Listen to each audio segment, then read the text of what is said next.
Welcome back. We're here with Michael from PC Net Techs. Michael, how are you? Good. How about you? Good. Thanks for coming on the podcast. I appreciate you coming on. Excited to chat with you. So you started PC Net Techs back in 2018. Yes. What do you love most about owning a business in the IT space? The ability to help customers and help them realize that IT can be a resource that they can leverage to make their business operate better for them instead of being a cumbersome expense that leads to problems. Allows them to leverage it to actually help fix and make things better for their customers as well as their users.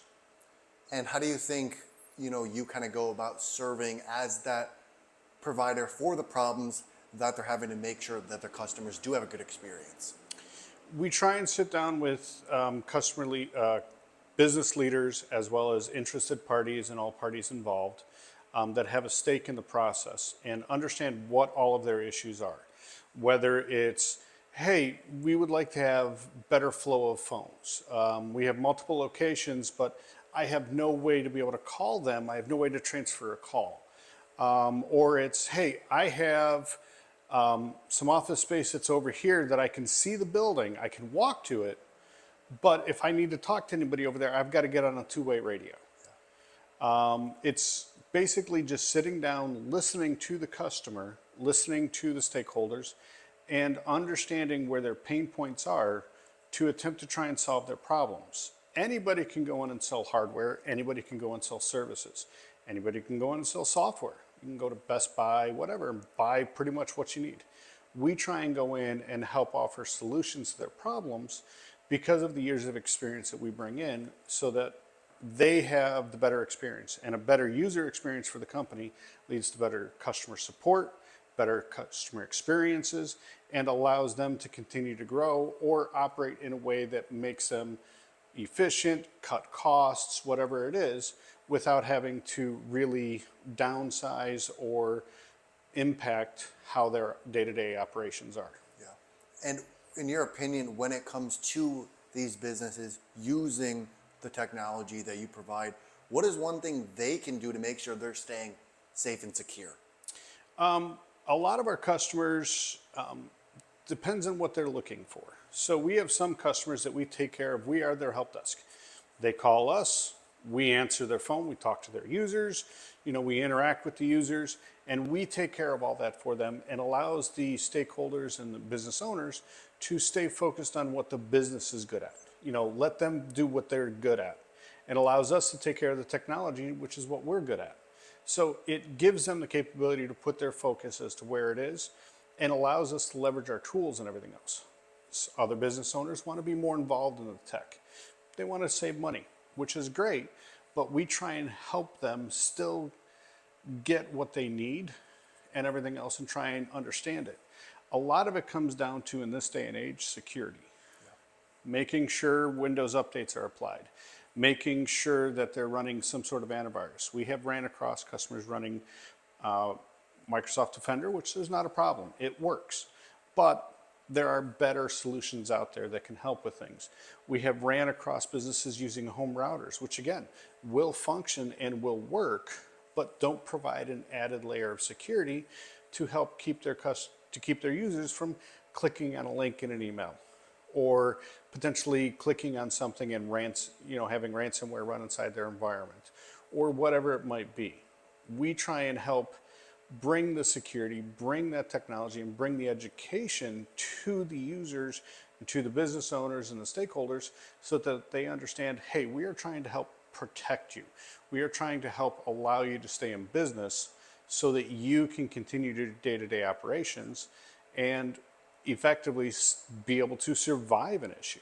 Most small businesses that are hit with ransomware or some sort of virus or something else, effectively, if they're not able to resume normal operations within about 6 months, are typically closing up shop and shutting down. And we try and help protect the customers and give them the advantage that, hey, you can have this happen. I mean, I get alerts, about large companies. France's second largest ISP just had a data breach. Find a large company or large organization in the U.S. that hasn't had a breach. People's social security numbers are out there. I mean, everything is happening every day. This is the threat actors, the bad people out there. This is their job. Some of them are very good at it. But if you apply multiple layers of security and do user education, they can protect themselves and stay in operation and be able to be one of those businesses that can shake it off and continue on moving. And you guys also work with a lot of non-traditional businesses like golf courses. Yep. What can a non-traditional business like a golf course do from a technology standpoint to improve the customer experience? Well, so for the golf course and everything else that we did work for, it was to actually connect in and allow their service tech the ability to get reliable access to the internet at a remote building. It also allowed them to look at saving money and trying to move to a phone system because they had several golf courses and things like that. And we went in with a proposal to simplify things.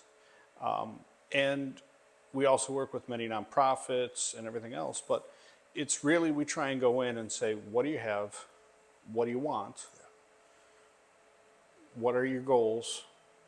What are you looking for the next 2, 3, 4, 5 years? And try and help plan with them to get to where they want to go eventually. And there's a lot of businesses that kind of have this model of like, if it's not broken, don't fix it. Why should a business that, that hasn't innovated and improved technology, that is, has a strong cash flow, why should they think about upgrading when they're already succeeding with the current model they're using? Sometimes it makes sense, sometimes it doesn't. A lot of it comes down to, as the world changes around them, it's the making the job experience of their users easier. We still run into many locations that use faxing. Faxing is used in a lot of organizations, primarily for medical and everything else.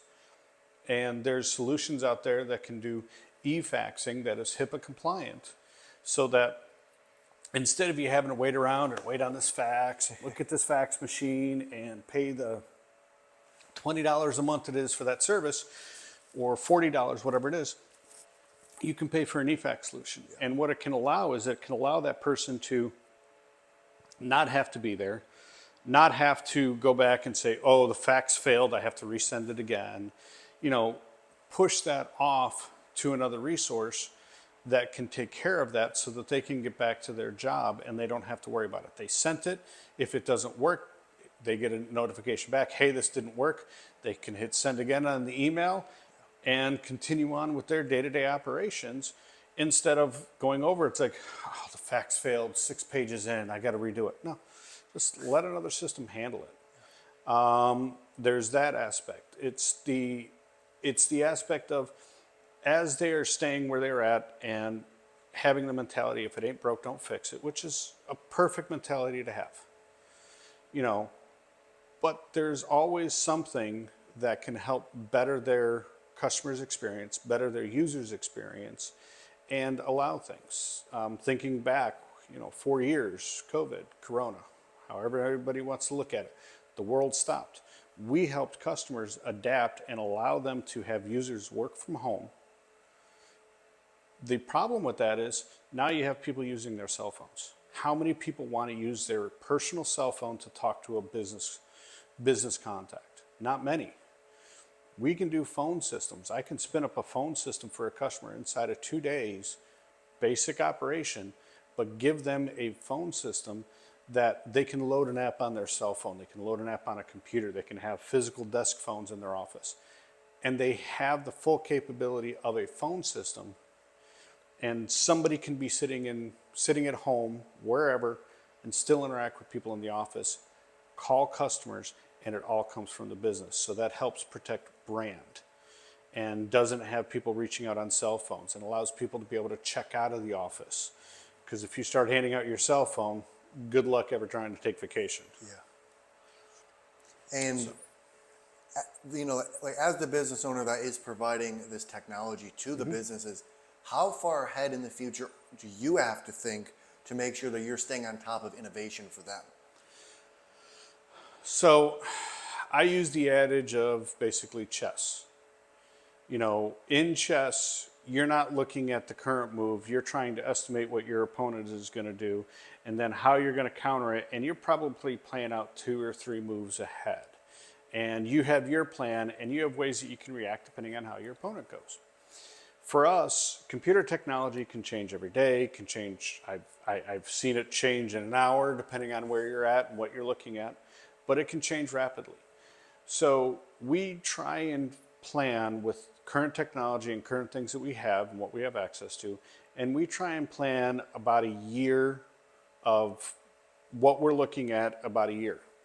But what we try to do is take a look and say, okay, here's that year. This is where you want to be. Okay, this is what it's going to take to get there. Oh, you don't want to do it now. Okay, well, let's start making progress towards what your goal is. And now it may have to be pushed out to 2 years, or it may have to be pushed out to 3 years, so that we can have that forward thinking as much as we can, but we can operate inside of the business's budget, the current technology, maybe the current people. Human beings are resistant to change. Yes. So you can't just drop in a whole bunch of stuff and expect everybody to be okay. Sometimes you got to gradually put it in. So it's like, okay, well, you're having this problem. We can fix that problem with this. This will also help with this problem and eventually get us to the point where we can deploy this solution to fix that problem. You're not ready for that, but let's start going this way that will allow us to do this. Let's start planning for, how far forward can we think? And to be honest, a year is about the bare minimum we try and do, but there are some customers that we can look at 3 or 4, and there are some that we have to reduce it down to 6 months. Wow. And it just because it comes down to where are they wanting to go with their business, how fast they're wanting to move, and also comes down to what is their eventual goal. Some business owners want to retire. Some business owners want to sell it off. Some business owners want to say, you know what, keep me operational for 6 months because nobody's interested in buying me. I'm not interested in selling, and in 6 months, I'm going to close up shop. My customers know we're working with them to get what they need. Keep me running for 6 months. And it's like, okay, sure, whatever. We try and adapt to what the customer wants. Yeah. They're the ones that dictate everything that has to happen. We try and help move them to where they want to go within the confines of what their restrictions are. And the Commodore computer is the highest selling computer model of all time. How do you think this shifted our culture? It brought computers more into the mainstay. My father told me about a computer, and I don't remember where, but he did programming classes, and this was years and years and years ago, where he had punch cards and for programming and everything else like that. And, the computer was just bigger than this room and everything else like that. So what it allowed to do is it allowed hobbyists to kind of come in and start experimenting around what could be done. And when computers, that was the first reiteration of it, in my opinion. And then when IBM, Dell, Gateway, Compaq, HP, look at any of the Packard Bell. First computer I ever touched was a Packard Bell. As the computers started coming out and becoming more of a mainstream of being at home, throwing Apple as well. First Windows computer was Packard Bell. Apple IIe was my first computer in general. It allowed people to start doing things. I wasn't that much of a tinkerer. I'm not much of a programmer, so I didn't get really into that stuff. I got into networking and I did a few other things, but what it allowed people to do is interact and do things. It allowed them to start experimenting and thinking outside the box. We can go back to, how long it used to take to do calculations versus what a computer can do. it started making things easier for people out there. So it started becoming, hey, instead of it taking this way, it took this way. You know, thinking back to, NASA putting a man on the moon. Those computers weren't very powerful. I think this watch is more powerful than all the computing power that they had at the time. But they did many great things because they were able to use it and manipulate it and get what they needed to get done within what they had. So as things progressed, and then the rule of thumb, computers, you buy it, by the time you get home, it's outdated. Go one step further, every 18 months, computers are doubling. I mean, it's just something that exploded, and because it exploded, it allowed people to get more access to things. The internet and everything else like that has allowed people to communicate and collaborate and everything else, and has allowed people from all over to work on projects and do things. And I mean, we're remote for a lot of our customers. Without all of that innovation that came beforehand, I wouldn't be able to sit in Ohio and work on a system in Hawaii, of all places. So, I have 2 more questions for you. At what point as a society do you think we should stop focusing on innovating and focusing on enjoying what we currently have?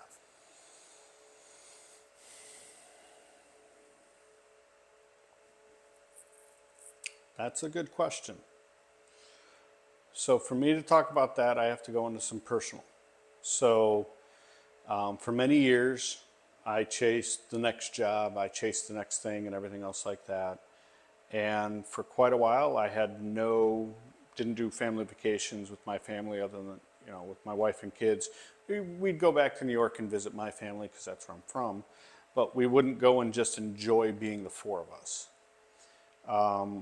It was always this, it was always that, and everything else like that. And I had a major change right around the time that actually I started PC NetTechs in 2018. And I started looking at what was there, what was around me, and how I had missed my kids growing up. So you can do both, enjoy what you have, and still look at innovation. But you have to kind of pick and choose. And for me, in 2021 was the first time that I took my wife and kids on a vacation that was just the 4 of us. We didn't go visit family. We didn't go stay with family. We went to Disney. Kids were old enough, they would understand it. We also did Universal. And there has to become a point in time where you need to look at what you have, enjoy what you have, but also at the same point in time, society is always going to look for the next big thing. Without that innovation, things would become stagnant. And things that become stagnant, they'll continue to operate, which is great. But, think about anything else in the world. Think about, trying to think of what would be the best outside of computers.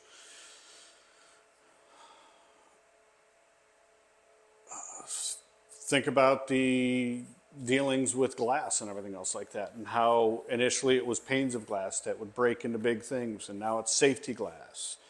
And now fiber optic cable to carry large amounts of data, or the fiberglass insulation in your walls to keep your house warm.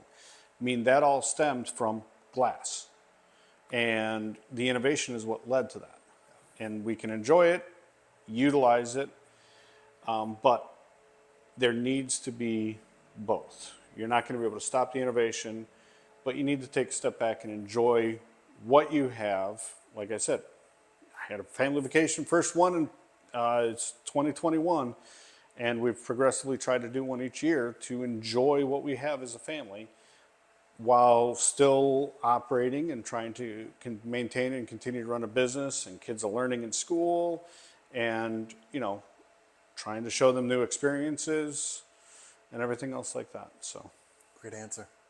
I tried. Like it, yeah. Run on, but I'll go with it. No, it was good. I have one more question for you. Sure. If you could have dinner with two people, one person from the past and one person from the present, who would it be and why?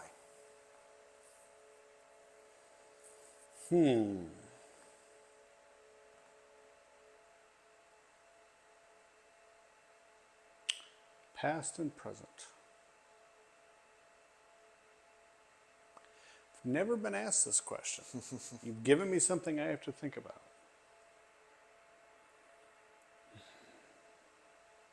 I know on a personal side, I know who I would. No, I wouldn't be able to just choose one from the past.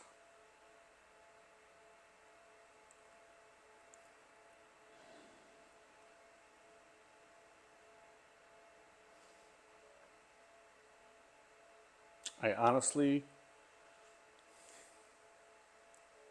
I know where my heart is telling me to go, and I'm going to follow that right now. And it's really hard to pick one, but if I had to just pick one from the past, I would pick my grandfather that I shared a birthday with. Celebrated birthdays with him for many years. He was the first grandparent that I lost. So if I was only limited to one, I would pick him. And then from the present, I would probably pick my son. Why? I would like to have him understand where part of his name came from. I would like him to meet his other grandfather. He met his one grandfather when he was very, very little. He actually started walking when he was there. But for me, it would mean a lot to have him see what he went through and experience and hear the stories. And I love to hear those stories. And I love to spend time with him. You know, he was not, my other grandfather, the one that actually met my son, he would let me win at games and everything else like that, which was great. The other grandfather, you had to earn it if you wanted to win. He was that way, but it helped me understand that life isn't fair. And, to try and help pass that along to my son, who is 13, would mean a lot. I learned how to parallel park, hit my grandfather's station wagon in downtown Defiance of all places. Never parallel parked a vehicle beforehand, but I parallel parked a station wagon with him. To me, to show him, and because he only got to see me until I was, a teenager, to show what has happened over the rest of my life and now to have a teenager, to me, that would be what I would want to do. I know that there's probably other people. I can't think of any historic figures, but for me, that's where my heart is leading me. I love that. So I love that you leaned into the family, because those are my favorite ones, because it means something. And the fact that you brought your son into it and said, hey, I want you to learn from a family member that's passed is just beautiful. That's all the questions I have, Michael. How can people find you guys, and what is one thing you want to leave people with? So people can find us. We have Facebook, LinkedIn. We also have a website. The company name is PC NetTechs. Our website is pc-net-techs.com. Our office number, which you can both call and text, is 833-5IT-TECH or 833-548-8324. You can call or text that number 24/7. If you're having an issue, emergency after hours, calling is better than texting because we have people that can answer the phone calls. We're not always watching the email system. And for what I would like to leave with people is there are many different price points for technology. There are many different solutions to problems. We can help them navigate those solutions. We can help them navigate the different price points. We can help advise what they're doing and how we can help them stay current with technology, stay secure in this digital age, and continue doing what they are doing with the computer, whether it's surfing the internet to get pictures of grandkids, or they're trying to run a business, access QuickBooks, but we can help them utilize their technology to what they need to do whatever they are doing. We help both businesses and residential customers, and we just try and help make everyone's life easier when it comes to technology. Well, Michael, thanks for coming on. I appreciate it. Thank you.